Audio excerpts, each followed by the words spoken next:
Hello, everyone. Welcome back to the Compassion in Therapy Summit.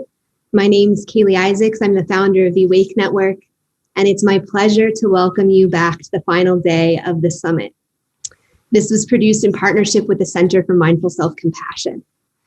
And through this event, over 67,000 therapists and mental health professionals have all come together from over 90 countries around the world. It's been so inspiring to read all of your comments and feel your inspiration to bring more compassion into how we practice therapy and into our world altogether. So thank you for bringing your hearts to the summit and making such a rich 5 days. We'd love to hear from you, who you are as we're joining this call. If you want to enter your name and where you're tuning in from in the chat section or the comment section, depending on where you're watching from, it'd be great to see you and meet you for this event. And today we're delighted to be hosting our live closing keynote with Jack Kornfield and Trudy Goodman and hosted by Germer. As we begin, it's wonderful to get a feeling of who's present. So again, go ahead and introduce yourself. And Jack, Trudy, and Chris, I wanted to thank you so much for joining us today. You've been visionary pioneers in helping us bring more mindfulness and compassion into our modern society and demonstrating how we can live our lives with heart. It's such an honor, really, to have you here today. Thank you. And so before we get started, I wanted to say that we have an opportunity for live Q&A at the end of this call. I'll be coming back on to give more instructions about that later. But in the meantime, if you have questions that arise now or throughout the session, feel free to write them in the comments section or the chats, and we'll be looking for some of those to be going over later on the call. And so without further ado, it's my pleasure to introduce Germer. Chris is a clinical psychologist and lecturer on psychiatry at Harvard Medical School. Along with Kristen Neff, he co-created the Mindful Self-Compassion program and has been at the forefront of the movement to bring mindfulness, self-compassion, and compassion into psychotherapy. On a personal note, it's been a delight to work with you, Chris, throughout the summit and for all of your insight and care along the way. And I'm so happy to introduce you today, and thank you for joining us. Thank you, Kaylee, and thanks to you and your team for putting together a truly remarkable and groundbreaking conference. And it's a special treat for me to speak with Jack Kornfield and Trudy Goodman today. They, of course, don't need any introduction, and they also asked me to keep the introductions as brief as possible. So I'm going to try to do that, maybe adding a personal note, and that is that Trudy and I were part of a group that founded the Institute for Meditation and Psychotherapy back in the 1980s when Trudy was the guiding teacher of that group before she went off to Inside LA to start Inside LA in Los Angeles. And Trudy's been a dear friend all these years and really a beacon of clarity and fun.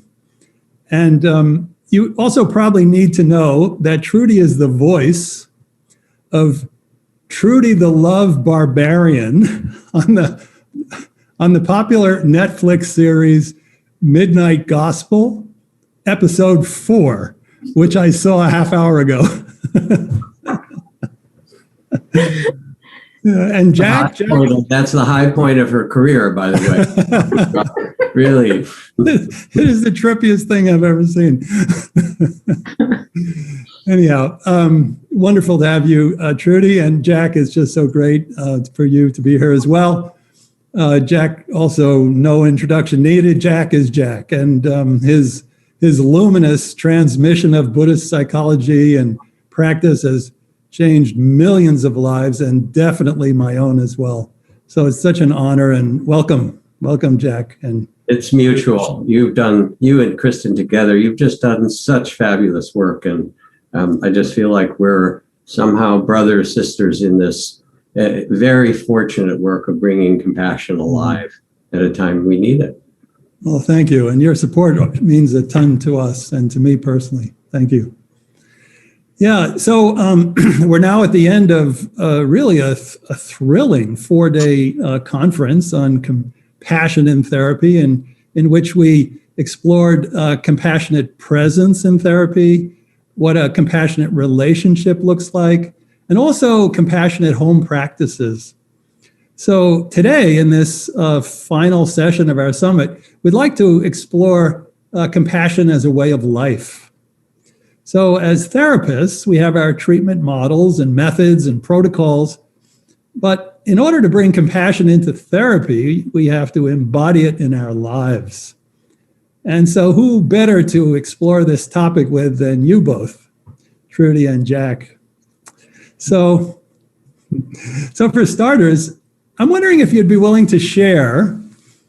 I might ask a few cheeky questions during this time we have together. Great. So for starters, I'm wondering if you'd be willing to share in your own lives who you've worked with, who you consider exemplars of compassion, and also what you think we can learn from them. So I'll start out. I chose two people to, I thought about this question, which you kindly, let us know about. And the first person that I've worked really closely with was not in a psychotherapy setting, but is my friend Pepe Rodriguez. And Pepe and I have worked together at Inside LA. He has been responsible for all of our maintenance and keeping our centers clean and all of that. And he's also attends the teachings and has trained to become a mindfulness teacher himself. And what inspires me about Pepe is that he's from Mexico, but he's lived, a long time in this country. And what he is like is everybody he meets becomes his friend. And it's not just saying the words, amigo or my friend. He says it and he means it. He takes time to connect warmly with everybody. And sometimes I'll lose my patience and say, blah, blah, blah, blah, so-and-so.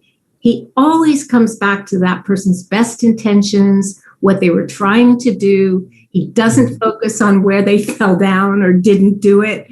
And if they totally blew it, then he always has this take on it that is just so understanding.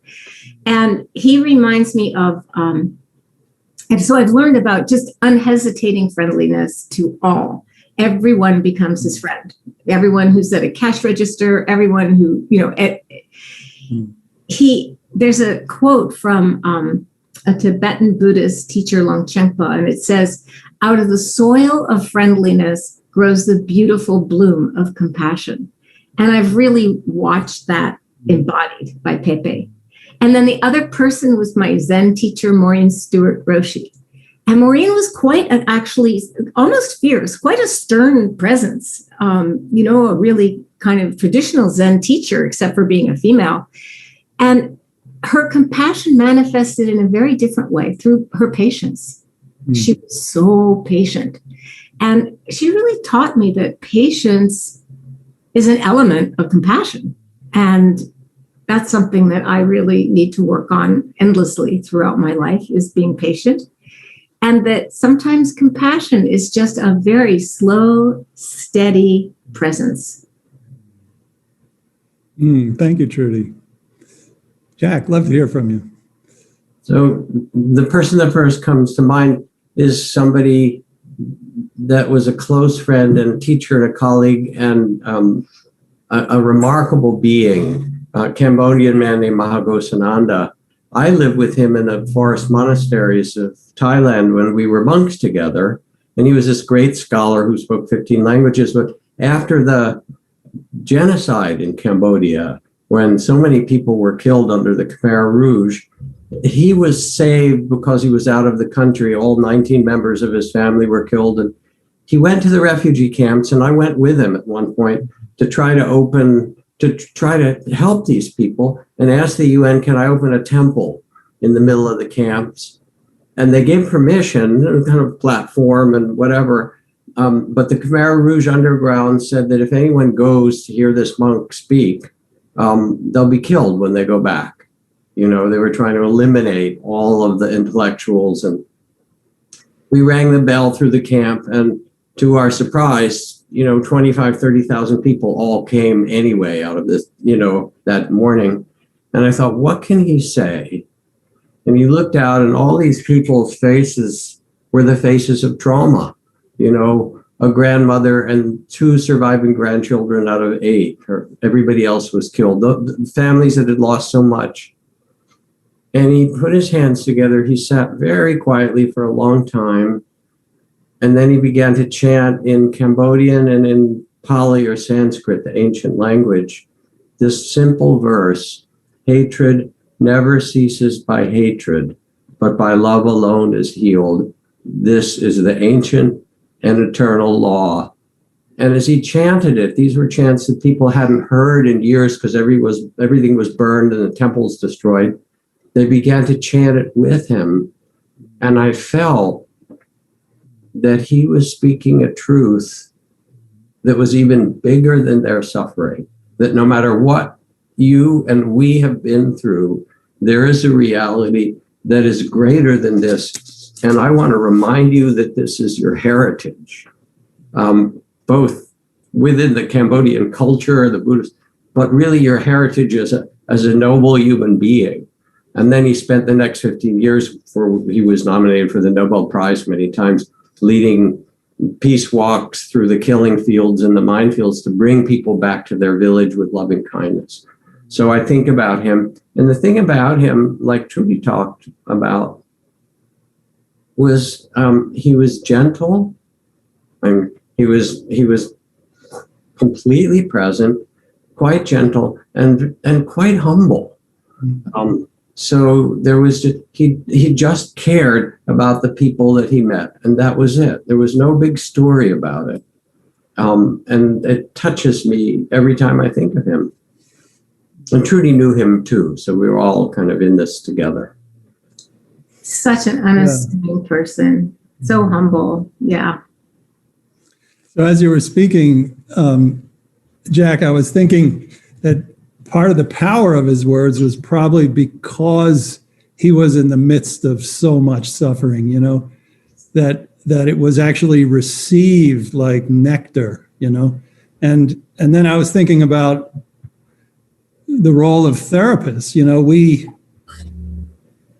spend all day long in suffering, you know, and just how powerful love and, you know, love and compassion is a powerful resource. But, you know, as you were speaking, I was just thinking it's probably more powerful in therapy because that's where people bring their pain so much, you know. So in that context, I'm wondering also, you know, mindfulness. When Trudy and I started in this work in like 1985, literally, right, Trudy, people were saying, what's mindfulness? We'd have to define it, you know? Yeah. and now it's a dominant paradigm, and compassion is really following on the heels of mindfulness.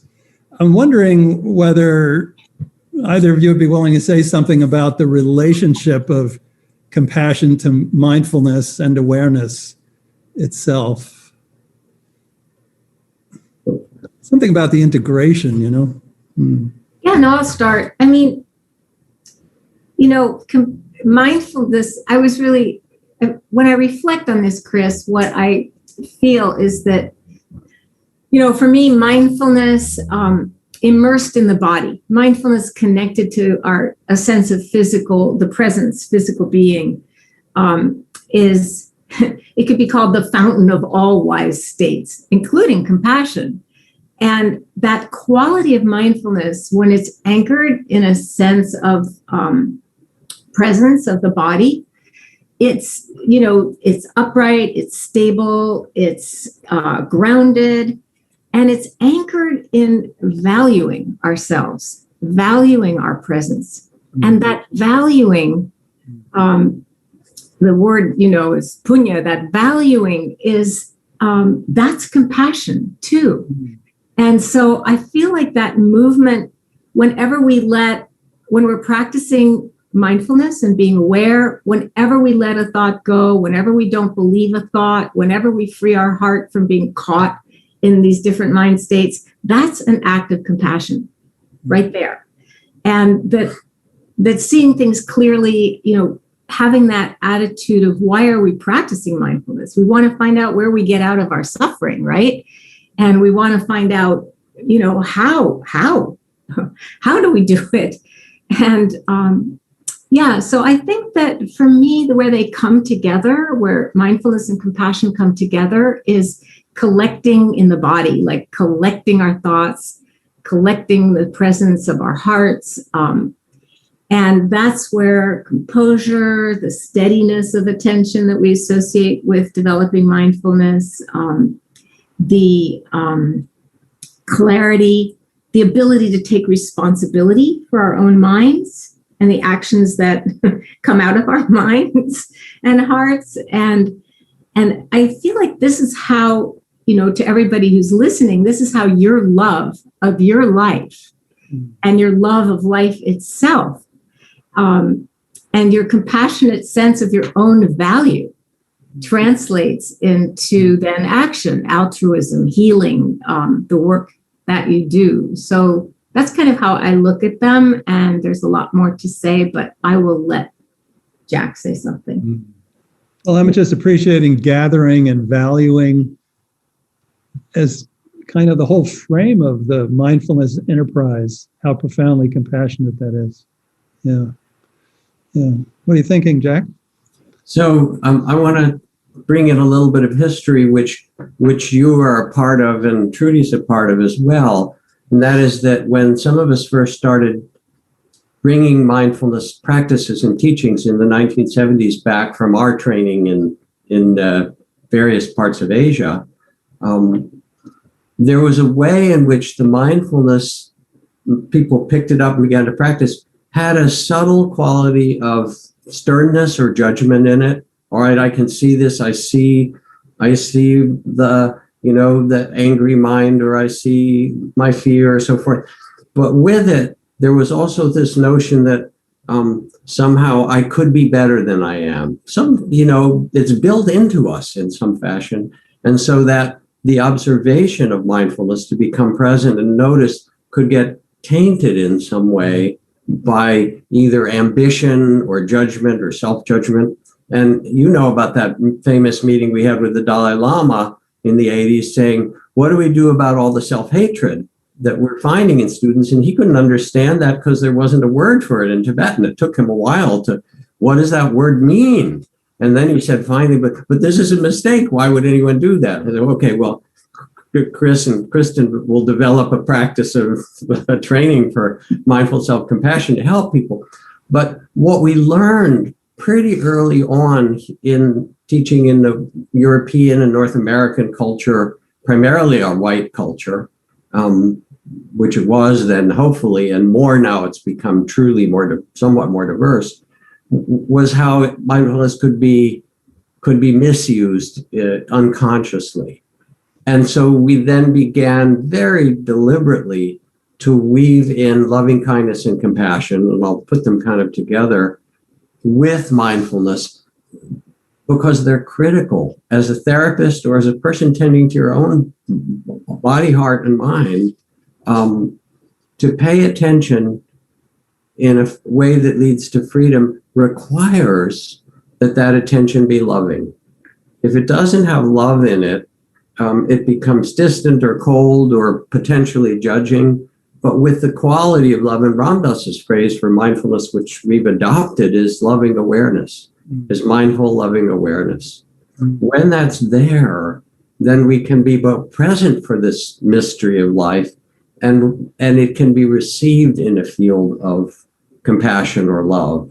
And Ram Dass, who's been a big inspiration for us, says the greatest thing you can do for another being is to provide that unconditional love that comes from making contact with that place in them that's beyond all the changing conditions, which is just pure consciousness, pure essence.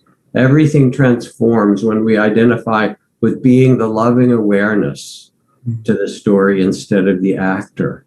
And in India, and places where Ram Dass and we studied, there's a description of what it means to be seen that way by a guru or a master or a teacher, whoever she or he is. But it's really true for us as therapists. It's called the glance of mercy, that somebody can look at you with eyes of so much understanding or compassion or love for all the drama of your life and suffering and mistakes and successes, and to see you beyond that, to see your essence. And that changes everything. And to be able to see that secret beauty in another, in a way, that's all, that's what therapy, that's the ground of it. And just then your work so beautifully is, can we hold ourselves that way? Yeah, as you're speaking, empathy has had has always been so important in the conversation about psychotherapy and as well as the research. But wow, what would it be like if our clients all experienced the glance of mercy in session? It brings tears to my eyes just thinking about it. Yes. What would it be like if we could hold all of our clients in the glance of mercy? Yes. Yeah. I mean, that's probably what the entire conference is about in the end. Yeah. Yeah. So you guys teach a lot together, as you are right now, and it's such a joy to be sharing this space with you. But I know from teaching, there are sometimes edges in it, and we happen to have edges as humans. I'm just wondering if you'd be willing, this is like one of two cheeky questions I have, if you'd be willing to share a little bit in your teaching ventures how compassion comes in. Okay, well, I actually will. I'll start with that.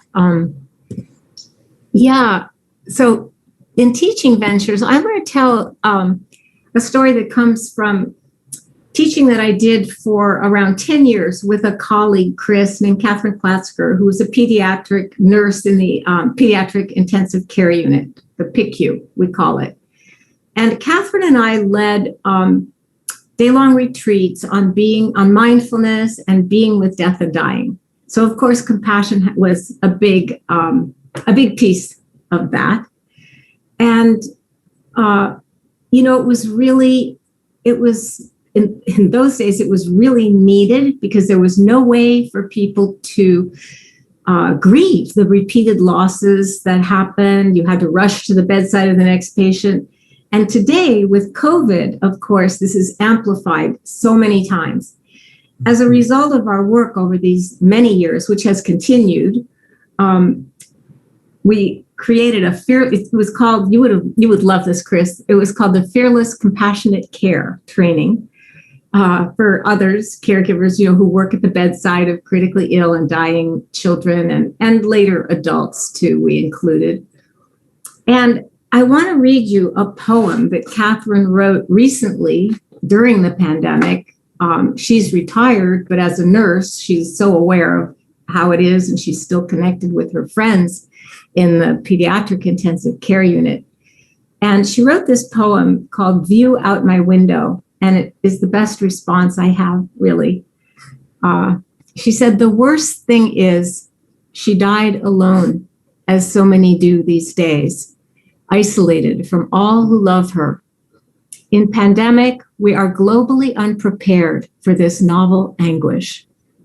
There's nothing outside in the gray evening, nothing outside my window to distract me from the memories of dying patients, how we used to use our lunch breaks to hold and rock the little ones who had no families so they would not feel abandoned.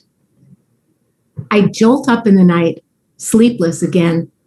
I look up at the sky ablaze, scattered starlight undimmed by light pollution for once, and I remember how we were, what we did all those years in intensive care. I recall singing to patients as their pallor deepened, their breath agonal, watching for signs of pain, wishing they were not separated from all who loved them, realizing they were not. She did not die alone. This I know. Oh, that's me. A nurse held her hand. A nurse spoke steadily and softly to her. A nurse told her of those who love her and longed to be at her side. This I know as I fall into the arms of sleep. So this is about a nurse, but psychotherapists hold and hug, at least metaphorically, those who come to consult with us. And yeah, that's how it manifests. One of the many ways it manifests in our work. Yeah, and I also think probably we don't give ourselves enough credit for all the holding we do, all the loving we do, all the connection we provide, because it always feels like not enough, Yeah. So thank you for highlighting that. And one of the things that, Trudy, that you told me that was so moving about this, and that people will understand just what you're pointing to, Chris, is that, and I found it in working with vets returning, especially combat vets, it's the same thing, that you can't tell your stories to civilians, or you can't come home from holding, every day children, one portion of whom die, and tell your family, and people don't understand. So as they created their retreats for the medical people, the nurses and doctors, it was often the first time that they had a place where they could just tell the stories of all those who they held and have them be really witnessed and heard and held in the shared arms of compassion. Yes. So, yes. Yeah. It's not dinner table conversation, Yeah. And we therapists get isolated in the same way, just as you said. Yeah. Whew, yeah. Yeah. So I don't feel like asking my second cheeky question, but I have a question that's really burning. And that is, and not just in my heart, but in the world. And that is that our culture seems to have woken up to social and systemic injustice a lot in the last year, such as racism, and we have so much work to do. I'm wondering if you would be willing to share some of your thoughts about the role of compassion in dealing with systemic injustice. Start now. Oh, sure, I'll start. I also want to acknowledge how deep this question is. And it's partly deep for the profound moment we are in culturally and globally with reckoning with the centuries of racism and caste and colonialism and those kinds of oppressions, together with and not separate from climate change and economic disparity and all those other things that kind of fit together with it. And they're really talking about an enormous amount of pain because people have, on one side, have been disenfranchised and made to suffer in all kinds of terrible ways. And in others who've been cut off, really. I heard yesterday, Trudy and I were talking with Tristan Harris from the Center for Humane Technology about how to use technology to begin to bridge the divide. And he used this phrase of the divisiveness. He's talked about Wokistan and Magistan and how far apart those two they are. The truth is that we're all suffering. And people, no matter where you are, if you wake up to, we're all vulnerable. And we tend our vulnerability in different ways. James Baldwin said that, he said, I imagine one of the reasons that people cling to their hate and prejudice so stubbornly is they sense that once hate is gone, they'll be forced to deal with their own fear and pain. And this is really at the heart of your question, that what divides us outwardly is also our fears. And our pain. Right? And our pain. Yeah.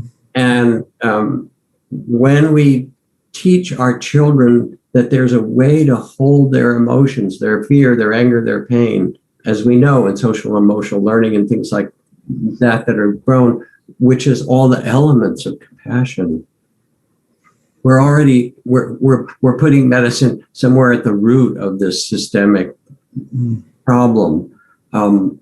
It's hard to overemphasize the suffering from racism. It's the core wound of our culture in many ways, and the economic and all the other kind of educational problems. A lot of it fall out of that.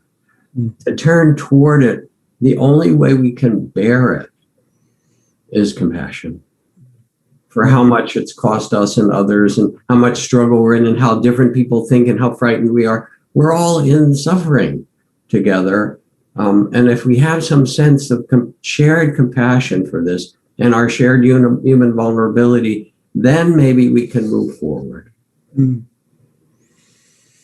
Following on what on the James Baldwin quote, particularly to make it a little more specific, I found a quote from an African-American, I think he's a psychologist, Ken Clark, and he told this is in 1965, okay? He told the readers of Ebony magazine, which for those of you not from our country, Ebony magazine was a magazine devoted to African-American life, that if Blacks were indeed to obtain equal rights, it would be a psychological calamity for the average American white, as they would have to find other scapegoats or to face again the intolerable state of their own hearts. It's another way of saying what James Baldwin said. But honestly, we're trying to do this psychological reckoning as a nation, and certainly at our centers, our meditation centers, and be good, cultivate anti-racism, and it's really hard. And it's really painful. I mean, we're going through it right now, at Insight LA, really trying, it's not just about empathic listening to Black Americans. It's also finding ways to promote change in our communities. And that means not replicating the power structures and the privileging of the majority, all the patterns that have been developed. Racism is institutional. It's not just an individual matter. It's structural in everything. Caste and racism, at the heart of this particular time in our culture.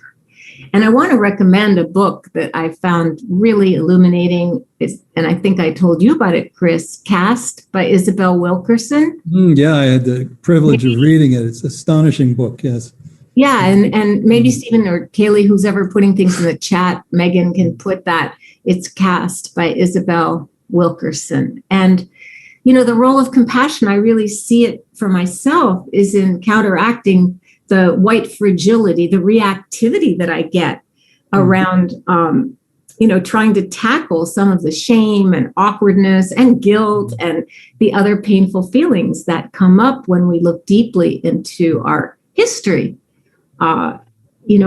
We desperately need what you teach. We desperately need the self-compassion and soothing to be able to fortify our hearts to do this work.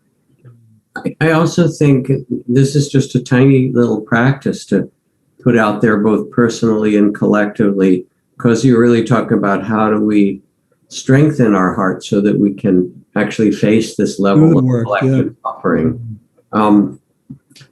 When I was going through the most difficult part of my divorce, a decade ago, and going in to meet with the lawyers, and it was really painful at times, kind of agonizing and upsetting, and all those things that people who've been through this know. I would put on one side, on my right hand, I'd have the Buddha. And on my left hand, I'd have Kuan Yin, the goddess of infinite compassion. And I wanted the clarity and the steadiness of the Buddha and the compassion of Kuan Yin. I said, okay, I need you to help keep me steady in this. And in this other work, I might put, Martin Luther King in one hand or Sojourner Truth in the other and say, come be with me, because there's a way in which we can't do this alone. And yes, we need each other living with one another as community, but I also want to invite therapists and people listening that we are part of a lineage of people who carried awakening and compassion in difficult circumstances, and we can call on those. They are living in us and in our culture and in our minds and hearts and imagination. So thank you. Thank you. Wow. Yeah. So maybe one last question, maybe a couple more minutes. We have, I think you've already answered this question, but maybe you have another thought. And that is, what do you think allows us to see? I'm just writing a quote for someone who asked for it. What allows us to see with the eyes of compassion? Part of it is to see the vulnerability in every human being. That the poet Rilke said, ultimately, it's upon your vulnerability that you depend. That we're actually vulnerable all the time. We're vulnerable to lightning not striking, or, we're vulnerable to one another, that when you go through a green light, that someone will stop at the red, or that the food you buy at the market was cared for and in a way that didn't spoil or won't poison you. We are vulnerable beings. And to see that vulnerability allows us to see with the eyes of compassion. That's one of the first things. And then a second is a kind of not knowing. So that Somerset Maugham said there are 3 rules for writing the great English novel. I want to hear that. What? I want to hear that. 3 rules for writing the great English novel. Don't get your hopes up, Chris. Unfortunately, no one knows what they are. And there's something, he's a brilliant writer, and there's something about our not knowing, our seeing each other's vulnerability and saying, here, I'm in an incarnation, you are too, aren't you? How's it going? Here we are together in this. Trudy? Yeah, I'm sorry for the distracting typing. Somebody asked for the quote and I was typing it in for them. So I apologize for that, but I wanted to offer it because I think it's a good quote. When you asked that question, I think so much of it is also innate in us as humans. And so it really depends on our upbringing, if that is fostered and encouraged. And, as a sensitive child, I remember being 8 years old and sitting on the curb waiting for my dad to walk home from work. In those days, families, we certainly didn't have 2 cars. And this was the 50s, and long time ago. And the dads would get off the train station and then walk to their houses. And I remember watching them all and knowing which ones were going home to an unhappy house and which ones were going home to that house with the blinds shut. Susan's mother was an alcoholic. Which one, I was looking for my dad, who was very upbeat, optimistic, happy kind of guy. But just having that sensitivity as a child, I think so many children do. They see the grown-ups. Grown-ups can't bear actually being seen by children in that way. Their openness and vulnerability to who we are, it's hard to bear.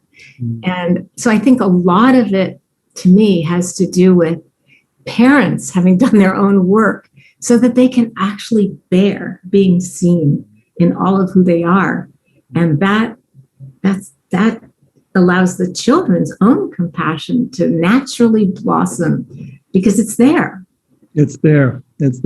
And I remember you and I, Trudy, were once just talking about how we're still innocent, or as Jack might say, we're still vulnerable. We're still innocent. We still don't know. This is all still true, although there are layers of conditioning all over it, And it's the same with our clients, right? It's still true. They may be mad. They may have all, it may get pretty dramatic in a session, but, they're vulnerable. They're innocent. They don't know.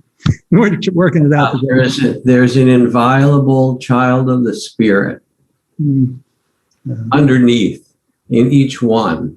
And when you talk about seeing with the glance of mercy or the eyes of compassion, when we can tune in and see that under all the screens, that was that child that was born, that child of the spirit, that also helps us to really, not only to see them, but for them to be reflected, for them to know, remember who they really are.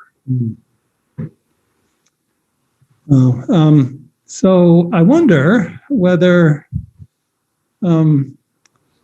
you would be willing, I think Trudy said Jack would like to share a practice. If you'd be willing to take 10 minutes and share a practice with us, Jack, before we go into Q&A. Is that okay?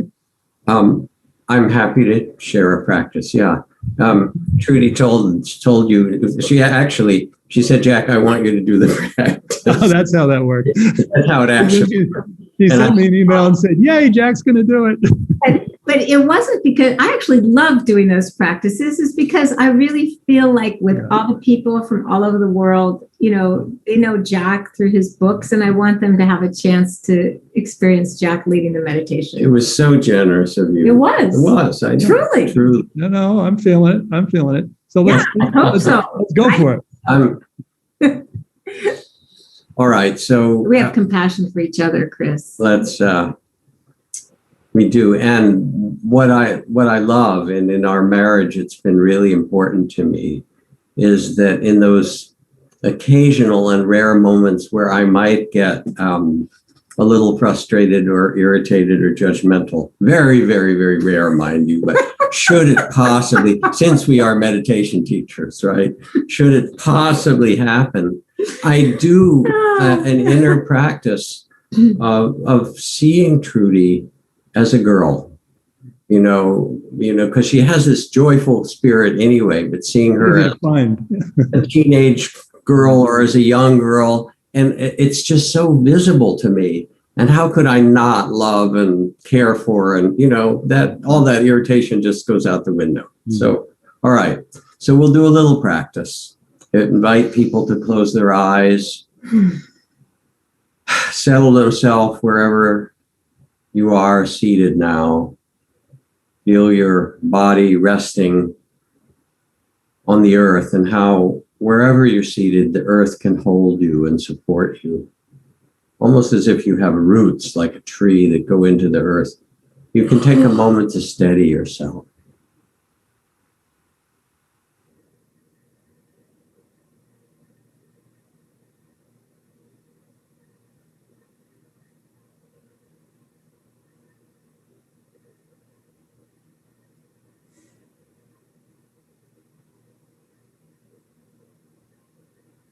And now that you steady yourself a bit, coming here into the present,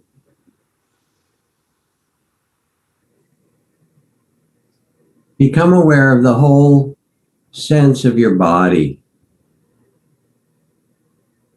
Feel your body, a field of sensations, warm and cool, and, ease and tension, and hard and soft.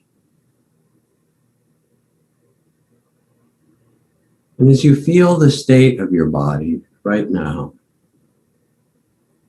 with loving awareness,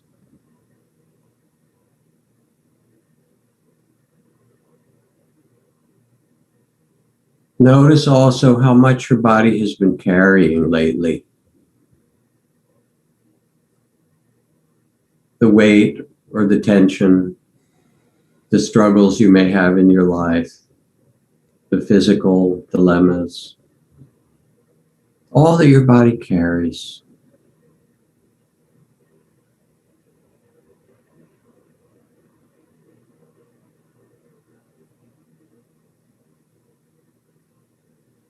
And then imagine, just like you could wrap yourself with the most gentle blanket, or some loving being could put their arms around you. There you were, maybe even as a child, and a loving being could wrap their arms around you. That you could wrap your own body with arms of compassion for all it carries, a tenderness and a care right now.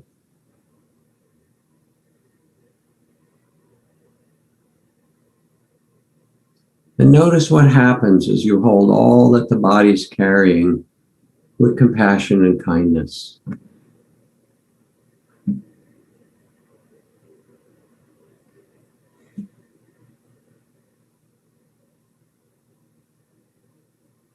And say to your body, thank you. Thank you for caring so much.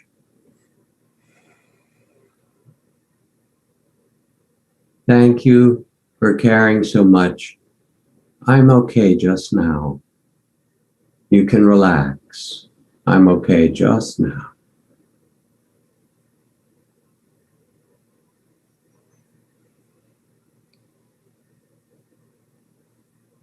And notice what happens when you add the thank you and compassion. And invite your body to relax and know that you're okay just here and now.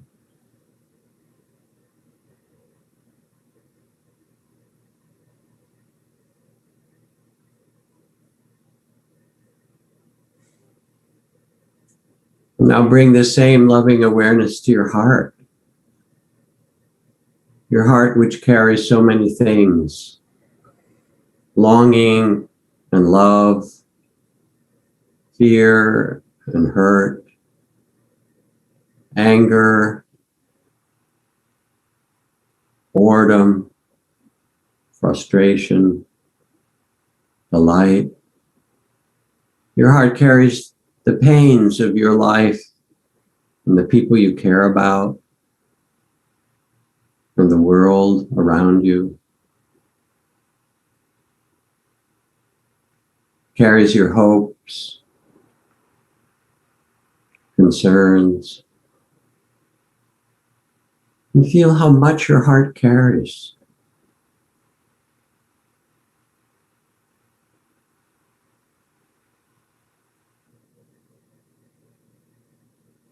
And then imagine you can wrap your arms of compassion around your heart, tenderness and care for all that your heart carries, holding it so kindly, gratefully.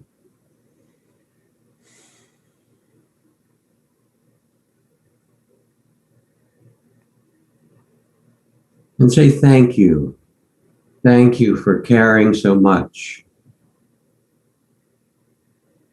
This great heart within you that carries the world. Thank you for protecting me and caring so much.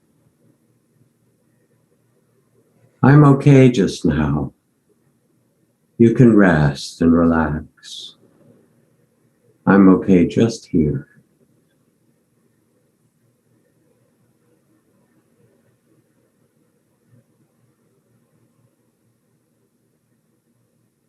Notice what happens as you hold your heart with compassion and loving awareness of all that it carries. And say thank you for caring so much. I'm okay. Just now you can relax.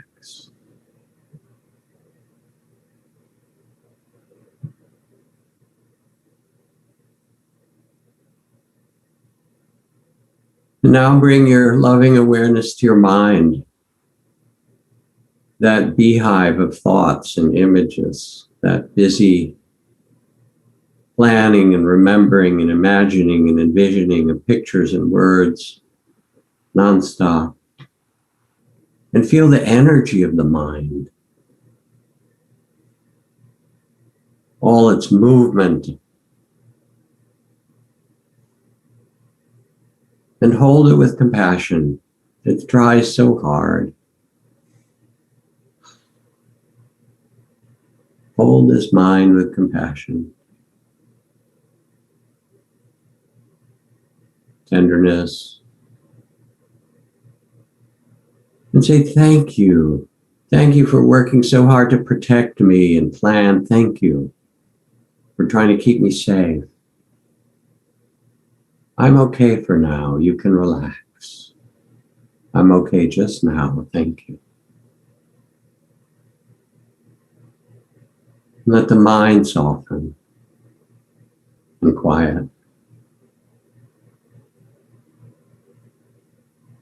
And notice how in doing this with body, heart, and mind, you've become the loving witness. You're not the body.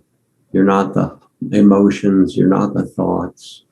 Who you are is this loving awareness itself, the compassionate witness to all that body, heart, and mind carry in this life, this incarnation. Rest in this loving awareness. It is who you really are. It is your true nature. It is home.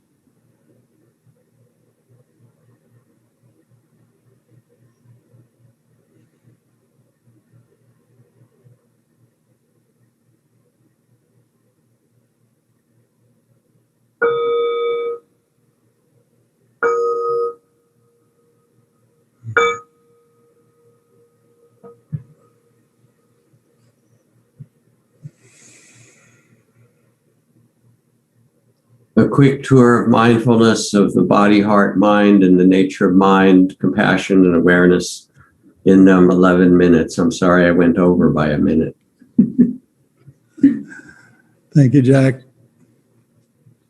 My heart says thank you. My heart says thank you back. Pleasure, pleasure. So now we're going to take some questions from the participants. So Kaylee, do you have anything you like to, some instructions about that? Yeah, sure. So as we're going into the live Q&A section of the call, we're going to be bringing a couple people on to actually ask their questions with their camera and microphone enabled. So if you'd like to ask a question in this way, please write your question in the Q&A function at the bottom of Zoom. You'll need to be in Zoom in order to ask in this way. And you'll see it says Q&A. It's different than the chat function. It might be at the bottom of your screen or the top of your screen, depending on your device. And at the beginning of your question, please write live in all caps so that we know that you're ready to come on with your functioning microphone and camera. Then write your name, where you're from, your professional specialty, and finally your question. And if we choose your question in about 5 minutes or so after we go through this first question, you'll hear me call your name, and then you'll be brought on live right away. So please be ready. A window will pop up asking you to enable your video and audio, and you're going to click OK when that happens. So in the meantime, I have our first question is a written question. So we'll spend a few minutes going over this as folks are writing in their questions for us to choose someone to come on live. And so this question is actually from one of the other presenters in the summit. Dr. Eduardo Duran wrote in and asked, what about wrathful compassion?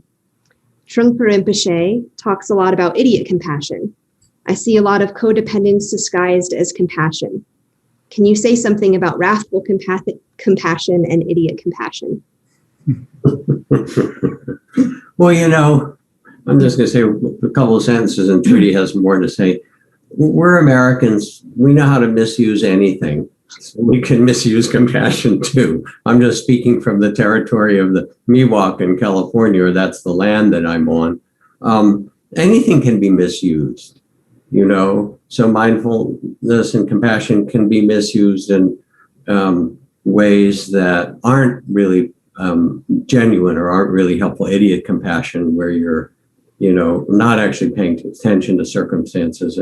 But there's a whole other story. There's a side to compassion that wrathful compassion points to. Trudy, you want to talk to that?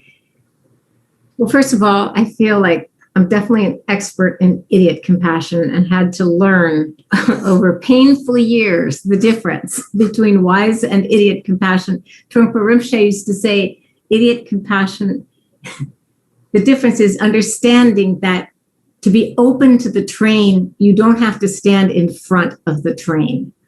And you can still witness it go by and be very, close to the train.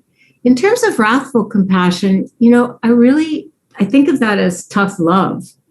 The willingness to understand that sometimes having a strong boundary or setting a firm limit is compassionate. It might not look like it, but it is compassionate. And I think too of the movie with Ram Dass from years ago called Fierce Grace. And in that film, he's talking with people who've suffered, big losses. And wrathful compassion is something that life dishes out to us. We're beneficiaries of the compassion of trees, of air, of water, of soil. And also, we have our mortality and the mortality of those we love. So I often think of life as wrathfully compassionate as well as full of blessing and grace. Thank you. So we have our first live question ready here from Catherine. So Catherine is a mindfulness teacher in Ottawa, Canada. Catherine, you'll be seeing a question to enable your video and audio, and go ahead and click yes, and then we'll be bringing you on in just a moment. Let's see. Catherine, are you there with us yet? Okay, looks like she's coming on, and we'll be enabling her audio right about now.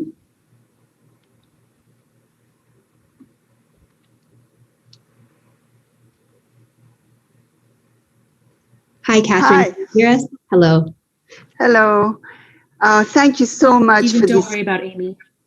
Pardon? How about Sorry, Megan, you're not muted. We can hear you. Okay, go ahead. Sorry, Catherine. Thank you so much for the conference. I've learned so much. And I just recently graduated from the mindfulness teacher training program that Jack and Tara fabulously offered. And I've learned so much from both. And my question has to do with one of the books that we use in the course, The Clinician's Guide to Mindfulness. And it very specifically says in that textbook that to kind of forewarn students of mindfulness practice that mindfulness meditation practice is not therapy. So my question is, given your conference, how do we explain to students, when does the practice end and the therapy begin and vice versa? I find, because I have students in the groups that have taken therapy with great therapists that practice mindfulness in the sessions, but then I have students who just want to practice mindfulness and they don't understand the difference, and it's very hard to see where the lines are blurred. Yeah, well, there's some overlap for sure between them. And, Chris and I, one of our colleagues, Phil Arano, he looked at it in terms of sets. Like, here's psychotherapy, here's mindfulness practice, and there's areas of overlap. For example, learning to recognize and acknowledge our emotions. Being able to explore states of mind. This is something you do in meditation and in psychotherapy. But the biggest difference, I think, is the one where in psychotherapy, we really trace the content of our thoughts and experiences and emotions and the meaning. Whereas in meditation, we're looking at the whole process of how the mind works, how the mind gets lost in thought, what generates clarity and attentiveness. And so we're looking, it's more like an overview, that the loving awareness observes and has this overview. Whereas in psychotherapy, we're really working more with the content of the stories and the experiences of our lives. I mean, that's the simplest way that I would answer that, if it makes sense to you. Mm-hmm. Yeah, it does. So I guess I'm not a therapist, so it's hard for me to kind of pick that apart. But I suppose that in therapy, there is the difference is that there's more of the narrative, maybe? Yes. Well, there's of more the stories. Yeah. Yes. Okay. Yes. and you pay a different kind of attention to the narrative. Whereas in mindfulness, you might simply notice, oh, a narrative. In therapy, you're really looking at the origins of that narrative, how that narrative is causing you to behave in your life, or what it causes you to believe about yourself. Awareness is awareness. And so there's a lot of overlap between emotional, psychological awareness and more non-religious, but spiritual awareness. Do you want to add anything? No, that makes sense. I'm really glad you finished the program, and you've gotten yourself in some really good trouble now, because people are going to come to you with their stuff. And that's really what happens, whether you're a meditation teacher or a therapist. They bring, they bring their hopes and what's possible, and they bring their suffering. And you have a whole set of beautiful tools to use to help them. And sometimes you're going to want to say, oh, you also could use a good therapist to work on this, and to know that both are. Yeah, and not to hesitate. Thank you. Not to hesitate to send somebody to therapy if they're really anxious, really depressed, and it's more than you feel you could. But anyway, congratulations for completing. Thank you. It's a fantastic course. Thank you very much. Pleasure. And the conference is fantastic. Thank you. Okay, so we have our second question here is going to be from Amy Bai. So Amy, you'll see the option in just a moment to enable your video and audio, and go ahead and click yes. And looks like Amy's coming on in just a moment. And then you'll be able to ask your question. And Amy's tuning in from Sydney, Australia. See, Amy, we see that you're with us. Yeah. It's like yeah. There you are. Hello. Welcome. Hello, everyone. Yeah. Can you hear me? Yes, we can hear you. Welcome. Yeah. I'm from Sydney, Australia. Greetings. So my question is to Jack is how the loving awareness arises in the gap of the mindfulness. So could you please detail about that? How does loving awareness arise in the gap of mindfulness? I'm not quite sure that I understand your question. Can you tell me a little more of what makes you ask? Yeah. So I'm a student of Acker. So he usually totally. He usually says arising from above the thought.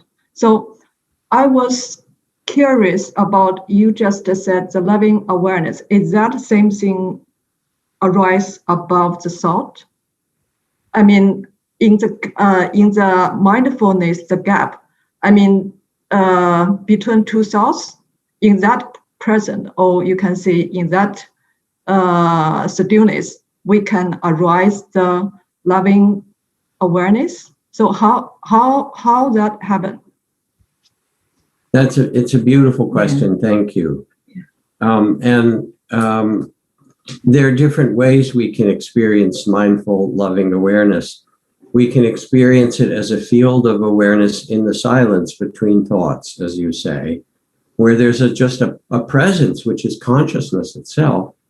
We can also experience it as the field within which thoughts and emotions and so forth are arising, like clouds in the sky, if that makes sense.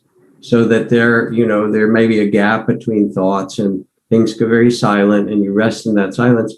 And then a thought arises. It can even be a silly thought, like, "Oh, I've been aware that there's no thoughts," or whatever. And that loving awareness notices both the stillness and it notices the forms that arise within it. And I suspect that's what Eckhart is pointing to. I certainly love and respect him a lot, so I imagine that it's close to what he's speaking of. Is that helpful? Yeah. So you mean that loving awareness is the ultimate subject? Is that right? The ultimate subject? Well, yes. Trudy. In a way, it is. That's great. Because loving awareness is who you deeply are. it gets covered up with all our thinking and our concepts and our, everything about the mind. But loving awareness is who you most deeply are. So in the gap, in the stillness, that's what arises. So can we say, ultimately, we are the loving awareness.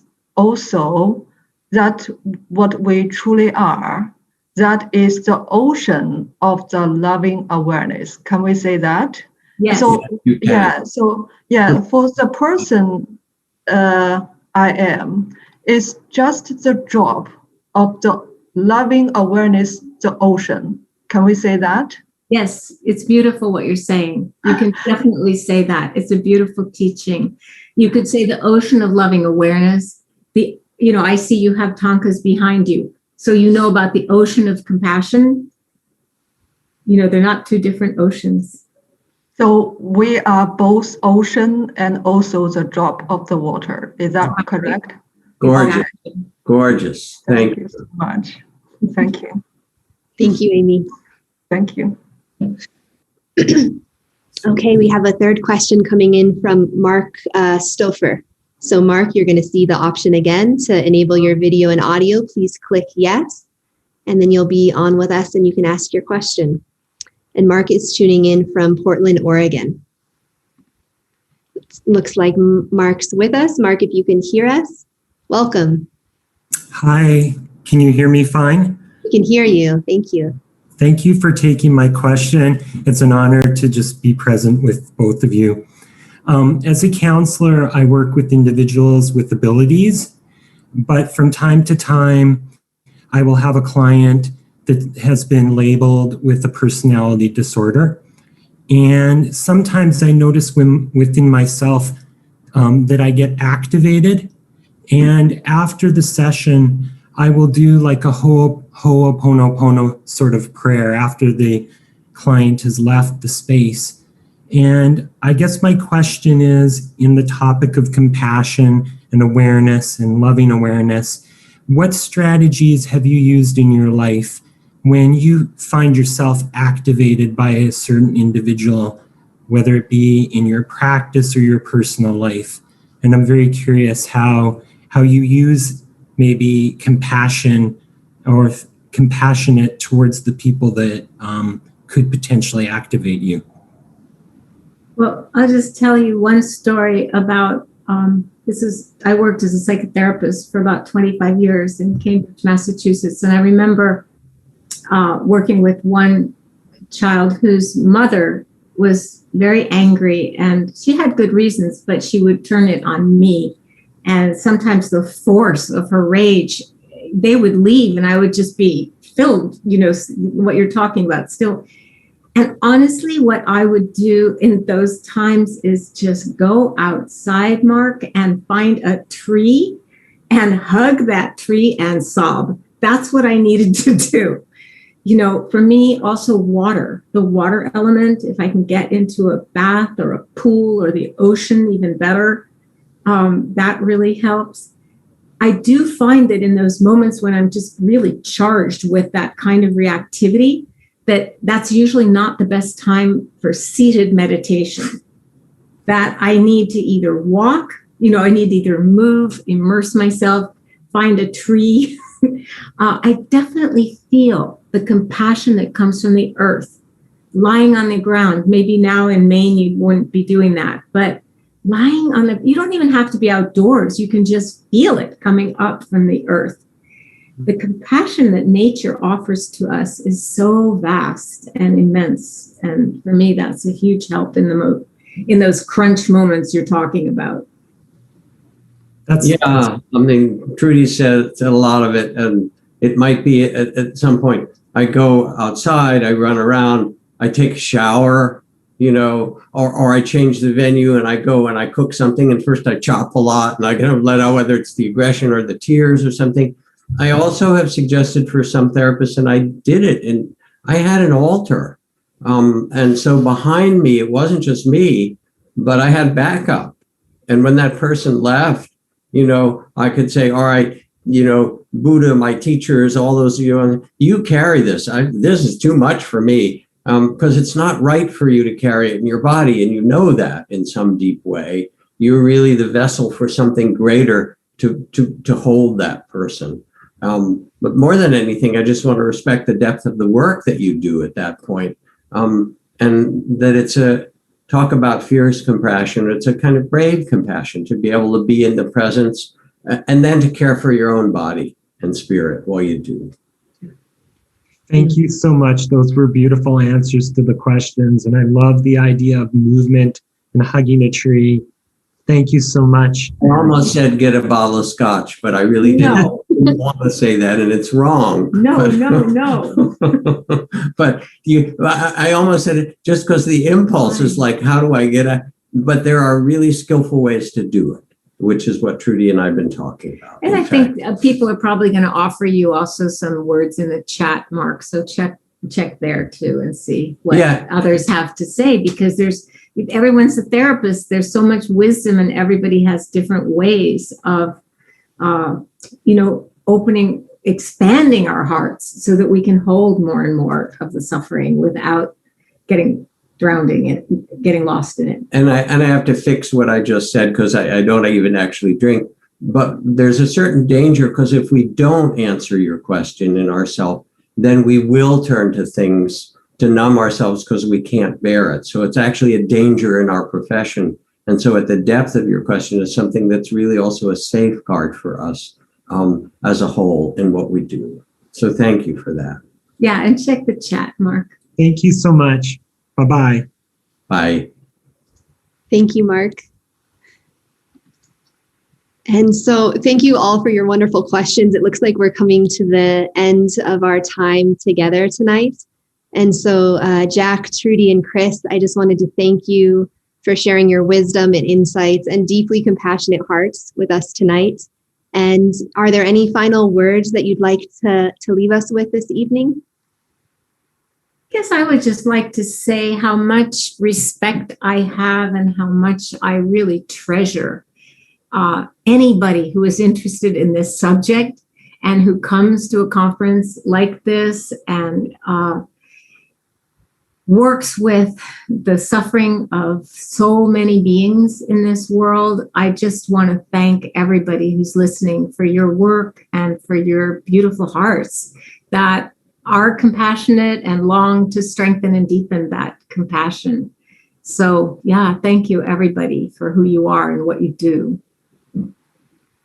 And I'll just add that as I listen to you, Trudy, I can almost feel that we could be sensing that we're holding hands together, that actually there's thousands of us together saying we have the capacity to hold the tears of the world and the beauty of the world for those who are going through difficult times, and that we join ourselves together as a community, and that we can share that strength. So I guess one small thing I would add, which comes from a question we didn't answer that came to the chat, which was about compassion and technology.